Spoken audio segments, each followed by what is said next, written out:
Hello friends, आज हम solve करेंगे चैप्टर नंबर 5। चैप्टर नंबर 5 जिसका नाम है डेसिमल फ्रैक्शंस। डेसिमल फ्रैक्शंस, ठीक है। आज हम सॉल्व करेंगे चैप्टर नंबर 5 जिसका नाम है डेसिमल फ्रैक्शंस। उसके अंदर का प्रैक्टिस सेट 16। इसके अंदर का प्रैक्टिस सेट 16 को आज हम देखते क्या है इसमें। तो क्वेश्चन नंबर 1 हमें बोला गया है इसके अंदर, if 317 into 45 is equal to 14265, then 3.17 into 4.5 is equal to how much. ठीक है, तो क्वेश्चन नंबर 1 एकदम डायरेक्ट फॉरवर्ड है, एकदम इजी है, इसमें कुछ नहीं करना है अपने को। तो ये लोग क्या बोलते हैं कि अगर मैं 317 मल्टीप्लाई बाय 40 करता हूँ तो मेरे को आंसर आता है 14265, इतना आंसर आता है। देखो इन लोगों ने यहाँ पर भी किया है कि देन 3175, देखो ये सेम ही नंबर है लेकिन बीच में क्या लगा दिया, ये लोग ने पॉइंट लगा दिया। मतलब इसका मतलब क्या है कि अगर मैं 3.17 मल्टीप्लाई बाय 4.5 करता हूँ तो कितना आंसर आता है। तो देखो डेसिमल से कुछ अपने को लेना देना है, डेसिमल का और नॉर्मल नंबर का भी आंसर सेम ही आना है। तो इसका भी आंसर क्या आएगा अपने को 4.14265। ये आंसर और ये आंसर में कुछ नहीं फर्क रहेगा, खाली एक फर्क रहेगा कि डेसिमल कैसे लगेगा बस, क्योंकि इसमें डेसिमल नहीं है तो अपने को नॉर्मल नंबर मिलेगा, लेकिन ये डेसिमल का नंबर है तो इसमें आंसर भी किस में आना चाहिए, अपने को डेसिमल में आना चाहिए। तो आपको ये क्वेश्चन मार्क पूछ के बोला गया कि इधर क्या आंसर आएगा। तो देखो मल्टीप्लाई करते हैं तो देखने का कि पीछे से कितने नंबर के बाद डेसिमल लगाया गया है। तो यहाँ पर देखो कितने नंबर के बाद डेसिमल है, पीछे से काउंट करेगा, आगे से नहीं काउंट करेगा। कभी भी अपने को डेसिमल काउंट करना है पीछे से। तो देखो यहाँ पर 1 नंबर के बाद लगा है और 2 नंबर, मतलब ये वाला नंबर में कितने नंबर के बाद डेसिमल लगा है, 2 नंबर के बाद, और ये वाले में कितने नंबर के बाद डेसिमल लगा है, पीछे से 1 नंबर के बाद। तो आपको जितने भी नंबर के बाद डेसिमल लगा है सबको काउंट करके ऐड कर लेना है। तो 2 + 1 कितना होता है 3। तो जो मेन आंसर आया उसमें क्या करोगे, आप 3 नंबर के बाद डेसिमल लगा दोगे, मतलब 1 2 3। तो इसका फाइनल आंसर क्या आ जाएगा 14.265। आगे आपको समझा रहेगा क्या करने का है। जो नंबर ऊपर है, जो नंबर नीचे है, पीछे से आप डेसिमल काउंट करो। तो पहले नंबर का डेसिमल आया 2 नंबर के बाद तो उसको लिख लो बगल में, और नीचे वाले नंबर में भी कितने नंबर के बाद डेसिमल आ रहा है, 1 नंबर के बाद आ रहा है, तो इसे भी लिख लो। तो 2 + 1 कितना था, 3 आया टोटल। तो इसका मतलब क्या हुआ, जो फाइनल आंसर आएगा उसको कितना नंबर के बाद डेसिमल लगाना पड़ेगा, 3 नंबर के बाद। तो देखो 5 मतलब 1 नंबर, 6 मतलब 2 और 2 मतलब 3 नंबर, तो 3 नंबर के बाद डेसिमल लग गया। तो इसका आंसर क्या आएगा अपने को 14.65। तो आप यहाँ पर लिख लो, ऐसे आंसर लिख लेना answer, there are in all, सबका डेसिमल काउंट किया तो कितना आया था अपने को, 3 आया था ना, 3 मतलब 3 decimal places, there are in all 3 decimal places, बराबर 3 decimal places. Therefore 3.17 multiply by 4.5 is equal to क्या आंसर आएगा अपने को, ये आप सेम लिख लो 14265, लेकिन कितने नंबर का डेसिमल आना चाहिए 1 2 3। तो आप यहाँ पर एक पॉइंट लगा देना, तो इसका आंसर आ जाएगा 14.265। इसमें अपने को कोई ये नहीं था। अब हम ये सेम क्वेश्चन नंबर 2 भी देख लेते हैं इसके अंदर। तो क्वेश्चन नंबर 2 हमें बोला गया है कि if 503 multiply by 217 is equal to 10515 then 5.0 multiply by 03 multiply by 2.17 into question mark. तो ये बताइए आप। तो ये भी सेम देखो पहले नंबर के जैसा ही है कि आपने को बोला जा रहा है कि अगर मैं 503 मल्टीप्लाई बाय 217 करता हूँ तो मेरे को आंसर आता है 10.9151, ठीक है, इतना आंसर आता है मुझे। तो मैं अगर इस नंबर को मल्टीप्लाई करूँ, मतलब 5.03 मल्टीप्लाई बाय 2.17 करूँ तो इसका आंसर क्या आना चाहिए। तो इसका आंसर भी अपने को सेम आएगा, इसमें कोई चेंजेस नहीं रहेंगे, खाली एक चेंजेस होगा कि डेसिमल का चेंजेस होगा। तो यहाँ पर देखो कि पीछे से कितने नंबर का डेसिमल लगा है, 2 नंबर के बाद लगा है। यहाँ पर भी कितने नंबर के बाद 2 नंबर के बाद डेसिमल लगा, तो टोटल कितना नंबर आया अपना 4 आया। तो फाइनल आंसर में क्या करना पड़ेगा, पीछे से 4 नंबर के बाद डेसिमल लगाना पड़ेगा। मतलब 1 2 3 4, मतलब ये क्या हो जाएगा 9 के पहले डेसिमल लग जाएगा। तो इसका फाइनल आंसर आ जाएगा 10.9151। तो आप यहाँ पर फाइनल आंसर लिख लो। तो यहाँ पर अपने को फाइनल आंसर अपने को देखना है कि क्या आ रहा है, 10.9151 है। तो अपने को समझ गया क्या है। तो आप यहाँ पर भी सेम उसके जैसा लिख लो, देयर आर इन ऑल, कितना डेसिमल था अपना 4 डेसिमल है। देखो 1 2 1 2, तो 4 डेसिमल प्लेसेस। देयरफॉर अगर इसको दोनों को मल्टीप्लाई करोगे तो फाइनल आंसर क्या आएगा, 503 मल्टीप्लाई बाय 2.17 इज गिव्स 109151। तो टोटल कितने नंबर के बाद पॉइंट आना चाहिए, 2 इधर, तो पीछे से 2 नंबर के बाद 2 नंबर मतलब 4 नंबर के बाद पॉइंट लग जाएगा। तो इसका आंसर आ जाएगा 10.9151। आई होप आपको क्वेश्चन नंबर 1 और 2 एकदम अच्छे से समझा रहेगा। ठीक है, अब हम क्वेश्चन नंबर क्या देख लेते हैं इसके अंदर, क्वेश्चन नंबर 3 देख लेते हैं। तो क्वेश्चन नंबर 3 आपको डायरेक्ट बोला गया कि आप मल्टीप्लाई करके दिखाइए हमें। तो क्वेश्चन नंबर 3 इजी है कि आपको इधर डायरेक्ट क्या करना है, मल्टीप्लाई परफॉर्म करना है। किसके बीच में मल्टीप्लाई करना है, डेसिमल के बीच में मल्टीप्लाई करके बताना है। तो पहला नंबर अपने को बोला है 2.7 मल्टीप्लाई बाय 1.4, इसका आंसर बताइए आप। तो जैसे आप नॉर्मल मल्टीप्लाई करते हैं वैसे ही करने का है। तो कैसे करोगे आप, 27 मल्टीप्लाई बाय 1.4, तो जैसे नॉर्मल मल्टीप्लाई करते हैं वैसे ही मल्टीप्लाई करने का। तो सबसे पहले अपन मल्टीप्लाई क्या करते हैं, ये लास्ट का नंबर मतलब नीचे का नंबर का जो लास्ट टर्म होता है उसको सबसे मल्टीप्लाई करते हैं, फिर एक जीरो लगा के फिर इसको सबसे मल्टीप्लाई करेंगे, सेम वही स्टेप। तो 7 4 से कितना हो जाएगा अपना आंसर 28, 2 कैरी 8 यहाँ पर, 4 2 से कितना हो जाएगा, अब इसको इससे मल्टीप्लाई का, अब इसको इससे करना पड़ेगा, 4 2 से 8, 8 प्लस 2 कितना हो जाएगा 10 आ जाएगा अपना। ठीक है, तो ये आ गया। फिर एक नंबर के बाद क्या लगना चाहिए, 0 लगना चाहिए। अब 7 1 क्या होता है 7, 2 1 कितना होता है 2। अब क्या कर लो, इसको जब जो भी आंसर आता है उसको ऐड करना पड़ता है। तो 8 प्लस 0 8, 0 प्लस 7 7, 2 प्लस 1 3, तो क्या आंसर आया अपना 378। लेकिन यहाँ तक अपने को करके छोड़ना नहीं है, अपने को लास्ट में क्या क्या रिस्पॉन्सिबिलिटी अपनी डेसिमल देने की होती है। ये तो नॉर्मल मल्टीप्लाई का आंसर है, लेकिन अपने को क्वेश्चन में क्या डेसिमल है तो आपको डेसिमल भी लगाना पड़ेगा आपके फाइनल आंसर में। तो देखो अब मैं बताया था कि पीछे से देखने का कितने नंबर के बाद डेसिमल लगना चाहिए। तो देखो जब पीछे से कितना नंबर है 1, और यहाँ पर भी पीछे से कितना नंबर है 1, तो 1 और 1 कितना हुआ 2, तो पीछे से कितने नंबर के बाद डेसिमल आना चाहिए 2 नंबर के बाद। तो इसका फाइनल आंसर क्या आ जाएगा 3.78। अब क्या करो, जैसे नॉर्मल मल्टीप्लाई करते हो वैसे मल्टीप्लाई करो, और जितने भी अगर आपने मल्टीप्लाई किए उसके पीछे से आप डेसिमल काउंट कर लो। जितना डेसिमल के बाद पॉइंट आता है उसको टोटल आप जो फाइनल आंसर में उसके उतने डेसिमल के बाद पॉइंट लगा दो, तो आपको आंसर आ जाएगा। अब इसके अंदर हम क्वेश्चन नंबर 2 सॉल्व कर लेते हैं।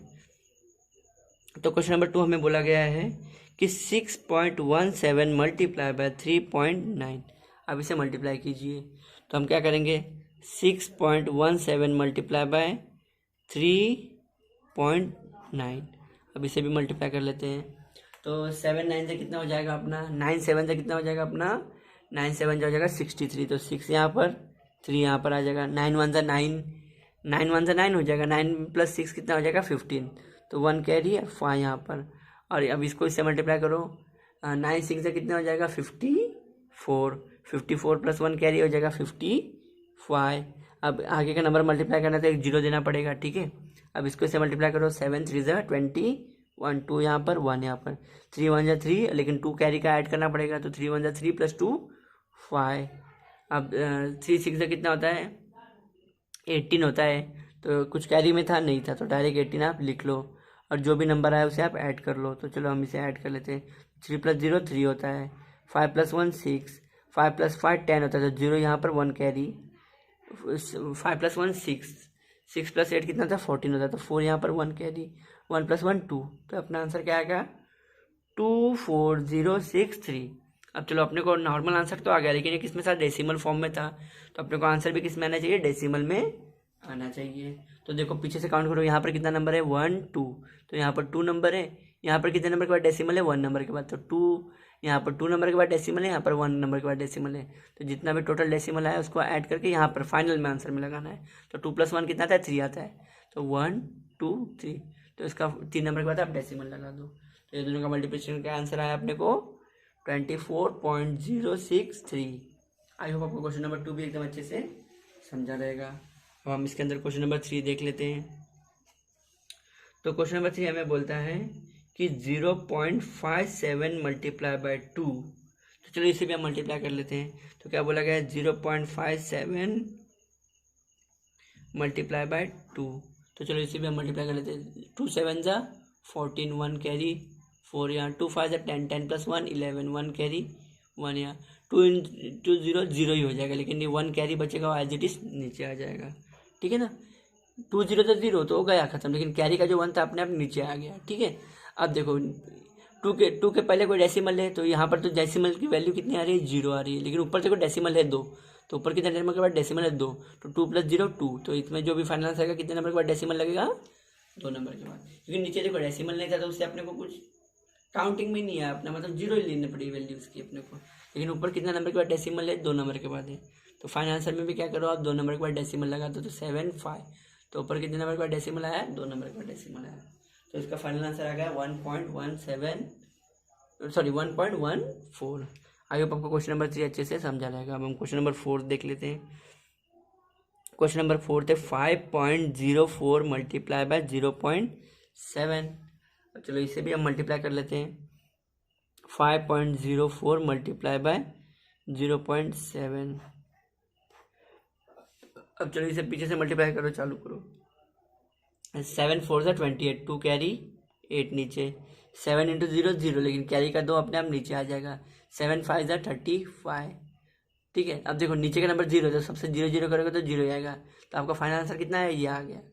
क्या आंसर है अपना, 3528, क्योंकि ये 0 है, क्योंकि सबसे 0 करोगे तो आंसर 0 ही आना है, और 0 को उसी नंबर से ऐड करोगे तो आंसर यही आना है। तो आप 0 के 7 के पहले 0, तो उसका कुछ मतलब नहीं है। ठीक है, अब चलो अब इसका आंसर क्या आ गया है, 3528। तो आप देखो काउंट करो डेसिमल, ऊपर कितने नंबर के बाद डेसिमल है, 2 नंबर के बाद डेसिमल, नीचे कितने नंबर के बाद डेसिमल है, 1 नंबर के बाद है, टोटल कितने नंबर के बाद डेसिमल आना चाहिए, 3 नंबर, तो 1 2 3, तो कितने नंबर के बाद डेसिमल लगेगा, 3 नंबर के बाद। तो इसका फाइनल का आंसर आ जाएगा अपने को 3.528। आई होप को क्वेश्चन नंबर 3 एकदम अच्छे से समझा रहेगा। ठीक है, अब इसके अंदर हम क्वेश्चन नंबर 4 देख लेते हैं। क्वेश्चन नंबर 4 अपना क्या है, वर्ड प्रॉब्लम है। चलो हम क्वेश्चन नंबर 4 भी सॉल्व कर लेते हैं अपना फटाफट। तो क्वेश्चन नंबर 4 हमें बोला गया है, Virendra bought 18 bags of rice. Each bag weighed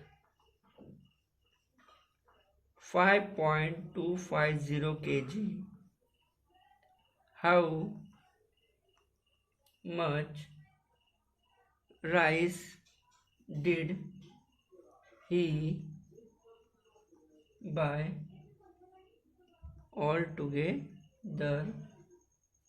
If the rice cost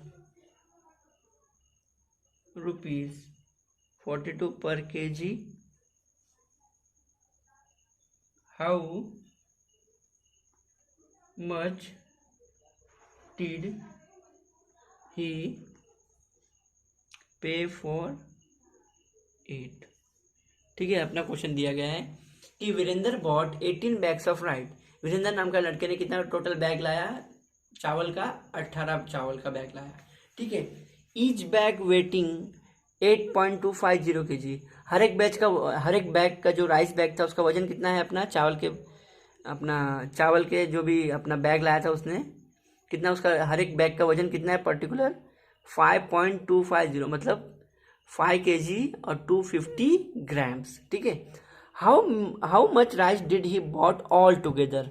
इकट्ठा उसने कितना चावल लाया आप हमको ढूंढ के बताइए। तो मैं बता, देखो इसमें कितना टोटल बैग लाया, 18 बैग लाया, और टोटल 18 बैग लाया, और एक बैग का वजन इतना है, तो हम क्या करेंगे, 18 मल्टीप्लाई बाय ये कर देंगे, तो हमको टोटल वजन मालूम पड़ जाएगा कि टोटल उसने राइस कितना किलो लाया। तो इसमें क्या करना पड़ेगा, पहला में अपने को इन दोनों को मल्टीप्लाई करना पड़ेगा। उसके बाद और देखो पूछा गया, if the rice cost is 42 पर kg, कि 1 किलो चावल का दाम 42 रुपीज़ है, तो how much did he pay to buy all the rice. ठीक है, तो उसने कितना पैसा दिया रहेगा कि उसको 18 बैग का दाम मिल गया रहेगा। तो अगर अपने को सबसे पहले हम ये दोनों को मल्टीप्लाई करेंगे, तो अपने को टोटल राइस का वेट मालूम पड़ जाएगा।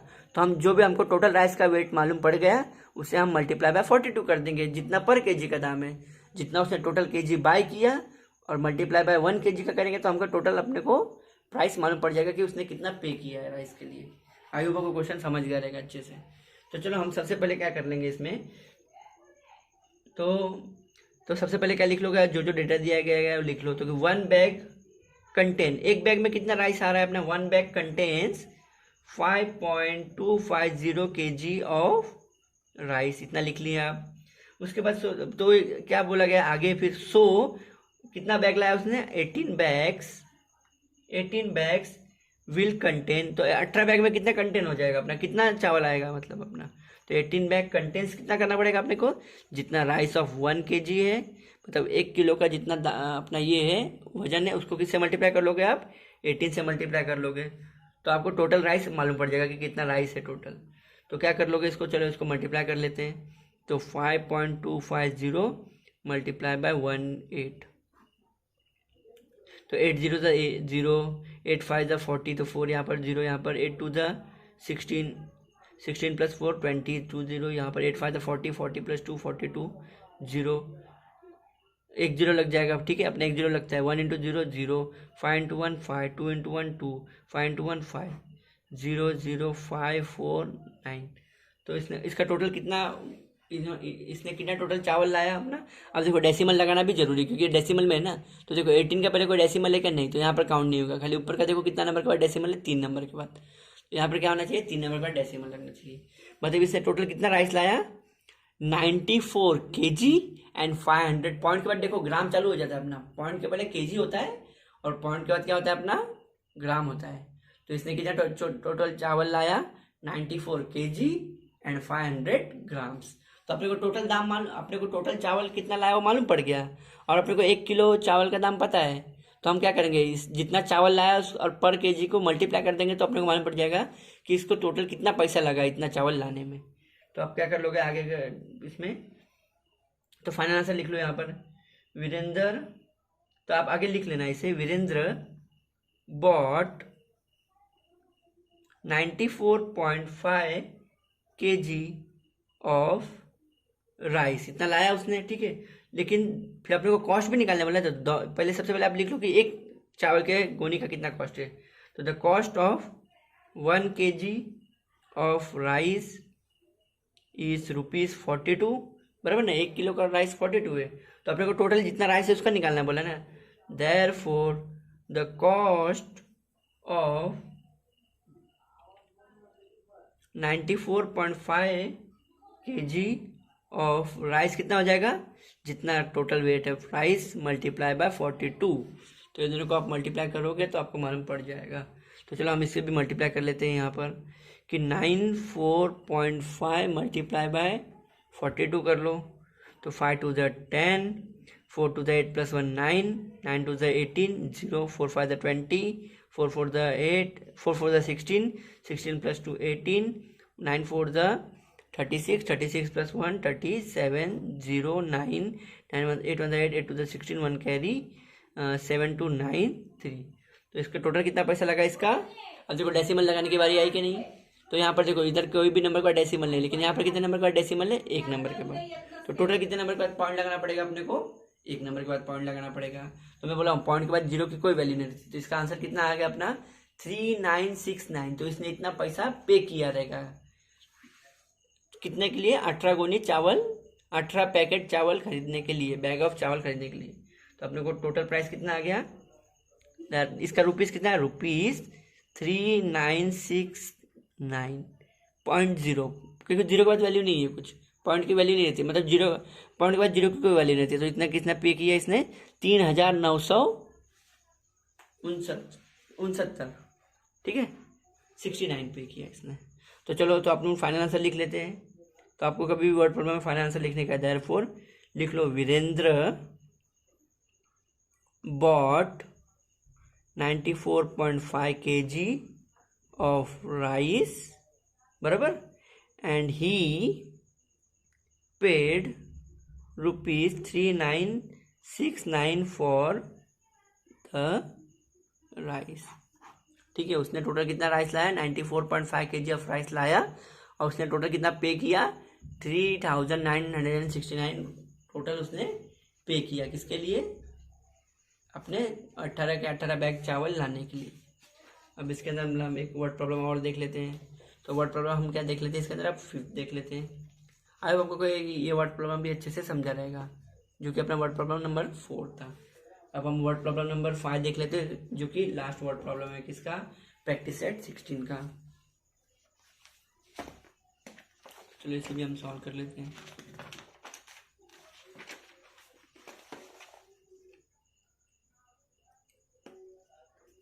तो चलो क्वेश्चन लिख लेते हैं फटाफट हम इसमें। क्वेश्चन 5th हमें बोलता है कि Vedika has 23.5 meters of cloth. She used it to make 5 curtains of equal size. If each curtain requires 4 meters and 25 centimeters of cloth to make, how much cloth still remain with her। ठीक है। तो चलो हम देखते हैं क्या इसमें पूछा गया है कि वेदिका के पास कितना टोटल कपड़ा है, 23.5 मीटर ऑफ क्लॉथ है उसके पास। वेदिका हैज मतलब है उसके पास। शी यूज उसने यूज किया कितना, उसको क्या करना है कि पर्दा बनाना है, कर्टन मतलब क्या, पर्दा होता है। तो उसको कितना पर्दा बनाने का है, 5 पर्दा बनाने का है, लेकिन कितना, इक्वल साइज का, मतलब हर एक पर्दे का नाप कितना होना चाहिए, बराबर होना चाहिए। इफ ईच कर्टन, हर एक पर्दा बनाने के लिए इसको कितना कपड़ा लग रहा है, 4 मीटर एंड 25 सेंटीमीटर। लेकिन उसके पास टोटल कपड़ा कितना अवेलेबल है, इतना उसके पास स्टॉक पड़ा है, मतलब इतना कपड़ा है उसके पास। लेकिन उसको कपड़ा कितने साइज का बनाने का है, हर एक 4 मीटर और 25 सेंटीमीटर ऑफ क्लॉथ का बनाने का है। तो how much cotton still remain with her. तो सबसे पहले क्या करोगे कि जितना कपड़ा वो यूज़ कर रही है पर्दा बनाने के लिए, उसको किससे मल्टीप्लाई कर लोगे, क्योंकि टोटल कितना पर्दा बनाने का, उसको 5 कर्टन बनाने का है। तो जितना कपड़ा उसको लग रहा है उसको आप किससे मल्टीप्लाई कर लो, 5 कर्टन से मल्टीप्लाई कर लो। तो हमने किससे मल्टीप्लाई करेंगे, जितना भी कर्टन वो बनाना चाहती है। तो अपने को टोटल कपड़ा मालूम पड़ जाएगा कि उसने कितना कपड़ा यूज़ कर लिया है, और जो भी टोटल कपड़ा आएगा उसको, ये जो टोटल उसके पास अवेलेबल था उससे माइनस कर लो। तो अपने को मालूम पड़ जाएगा कि उसके पास कितना कपड़ा बचा है। 5 कपड़ा मतलब 5 पर्दा बनाने के बाद भी उसके पास कितना कपड़ा बचा है वो अपने को ढूंढने बोला गया है। तो सबसे पहले तो हम कितना कपड़ा उसका यूज़ हुआ है वो तो देख लेते हैं। तो उसके लिए क्या करना पड़ेगा, तो आप लिख लो 4 मीटर एंड 25 सेंटीमीटर। तो सबसे पहले इसको कैसे लिख लोगे आप, डेसिमल में लिखने का रहेगा तो किसका लिख लोगे इसको, 4.25 मीटर, 4.25 मीटर, क्योंकि 4 मीटर और 25 सेंटीमीटर को किस में लिखोगे, ऐसे मीटर में ऐसे लिख लोगे। ठीक है। और क्या है, 1 क्लॉथ नीडेड फॉर 1 कर्टन। एक कपड़ा और एक कर्टन के लिए कितना लग रहा है अपने को, टोटल 4 मीटर और 25, मतलब 4 मीटर और 25 मीटर। ठीक है। तो हमने इसे क्या कर लिया, डेसिमल में लिख लिया। पहले आपने इसको क्या कन्वर्ट करके इसमें किया। अभी आपने क्या था, टोटल कपड़ा लग रहा था ना कितना, मतलब एक कपड़ा बनाने के लिए कितना मीटर कपड़ा लग रहा है, 4 मीटर और 25 सेंटीमीटर। तो 1 cloth needed for 1 curtain is कितना है, 4 मीटर और 25, और टोटल उसको कितना कपड़ा बनाने का है, 5 पर्दा बनाने का है। ठीक है। उसको कितना कर्टन बनाने के, 5 पर्दा बनाने के। तो अपन क्या करेंगे, therefore the cloth needed for 5 curtains, therefore the cloth needed for 5 curtain कितना आ जाएगा अपना, जितना ये मीटर है, मतलब 1 मीटर का, मतलब एक पर्दा बनाने के लिए जितना लगता है उसको किससे मल्टीप्लाई कर लोगे, टोटल 5 से मल्टीप्लाई कर लोगे। चलो इधर हम मल्टीप्लाई कर लेते हैं, 4.25 मल्टीप्लाई बाय 5, 5 5 ज़ा 25, 5 2 ज़ा 10 + 2 12, 5 4 ज़ा 20 + 1 21। तो कितना, और 2 नंबर के बाद डेसिमल मतलब यहाँ पर 21.25। तो इसको कितना टोटल कपड़ा लग गया बनाने के लिए, 5 पर्दा, टोटल इसको इतना कपड़ा लग गया 21.25 metres. Therefore cloth needed for making 5 curtains, कितना कपड़ा लगा उसको, 21.25 मीटर्स। अब देखो इतना कपड़ा उसको लग गया, लेकिन इसके पास टोटल कितना स्टॉक अवेलेबल था, 23 था। तो इसके पास ज़्यादा स्टॉक है ना, लगा कपड़ा कम और ज़्यादा है कपड़ा, तो ज़्यादा में से आप कम को माइनस कर लोगे, जो भी बचा कुचा कपड़ा रहेगा वही उसका cloth still remain with her, मतलब उतना कपड़ा उसके पास और बच चुका है, तो उसका दूसरा कुछ काम कर लेगी। तो वही अपने को बोला गया है कि मेरे पास इतना कपड़ा है और मेरे को 5 पर्दा बनाने का है और मेरे को 5 पर्दे का मेजर दिया भी गया है, तो मैं क्या कर लूँगा, जितना 5 पर्दे का मेजरमेंट किया उसको मल्टीप्लाई करके जो भी आंसर है उसको टोटल जो अवेलेबल था उससे माइनस कर लूँगा। तो चलो इसमें वही कर लेते हैं अपन। तो अपने को फाइनल आंसर कैसे आया लगा, क्लोथ रिमेन विद वेदिका, कितना कपड़ा आएगा उसके पास, जितना टोटल कपड़ा अवेलेबल था, मतलब कितना था 23.5 मीटर माइनस जितना भी उसके पास यूज़ करने के बाद आया उसका, तो जितना अवेलेबल था और जितना कपड़ा यूज़ कर ली उसको माइनस कर लो आप। 23 में से 21.525 गला हो गया तो कितना आ जाएगा, 2.25 मीटर्स। तो आपका यही आंसर है फाइनल। तो आप फाइनल आंसर लिख लो, therefore 20.25 metres of cloth remain with Vedika. ठीक है, कितना कपड़ा उसके पास रह गया है, 2.25 metre of cloth is remain with the Vedika. ठीक है, आई होप आपको क्वेश्चन नंबर 5 भी एकदम अच्छे से समझा रहेगा। तो ये था अपना प्रैक्टिस सेट 16 था, ये था अपना प्रैक्टिस सेट 16, जिसमें से हमने क्वेश्चन नंबर 1 क्या सॉल्व किया कि आपको ऑलरेडी 2 मल्टीप्लाई सेम ही बताए गए हैं, आप उसका आंसर लिखिए। तो देखो दोनों नंबर मल्टीप्लाई किए तो उसका आंसर भी सेम ही आना है, लेकिन यहाँ पर क्या होता है कि डेसिमल को आपको ध्यान रखना पड़ेगा। तो आप क्या करोगे, पीछे से काउंट करोगे, दो नंबर है तो दोनों नंबर का पीछे से डेसिमल काउंट करोगे। तो हमने दोनों नंबर का पीछे से डेसिमल काउंट किया और दोनों डेसिमल को ऐड कर लिया, तो यहाँ पर 2 डेसिमल आया था, यहाँ पर 1 आया था, तो 2 + 1 3 हो जाएगा।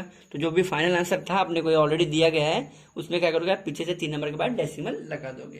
तो सेम अपने क्वेश्चन नंबर 2 में भी यही सेम परफॉर्म किया है कि जो नंबर है उसका आंसर तो सेम ही आना है, तो लेकिन डेसिमल काउंट करना पड़ेगा। तो यहाँ पर 2 डेसिमल, यहाँ पर भी 2 डेसिमल, तो 2 + 2 4 डेसिमल। तो जो भी फाइनल आंसर का उसके पीछे से कितना डेसिमल के बाद पॉइंट लग जाएगा, 4 डेसिमल के बाद पॉइंट लगा दोगे आप। ठीक है, अब हम क्वेश्चन नंबर 3 देखे थे। क्वेश्चन नंबर 3 तो एकदम ईजी था कि जैसे आप मल्टीप्लाई करते हो नॉर्मल, वैसे ही आप मल्टीप्लाई कर लो, लेकिन यहाँ पर भी आप जब फाइनल आंसर दोगे तो आप डेसिमल काउंट कर लेना कि पहले 1 नंबर के बाद डेसिमल में, इसमें भी 1 नंबर के बाद डेसिमल है, तो 1 + 1 कितना हो जाएगा, 2। तो जो भी फाइनल आंसर आएगा उसमें कितने नंबर के बाद डेसिमल लग जाएगा, 2 नंबर के बाद डेसिमल लग जाएगा। क्वेश्चन नंबर 2 में भी क्या है, 2 नंबर है तो दोनों का मल्टीप्लाई किए, तो ऊपर देखो 2 नंबर के बाद डेसिमल, नीचे 1 नंबर के बाद डेसिमल, तो 2 + 1 3। तो जो भी फाइनल आंसर आएगा मल्टीप्लाई करने के बाद उसके 3 नंबर के बाद डेसिमल लगा दोगे आप।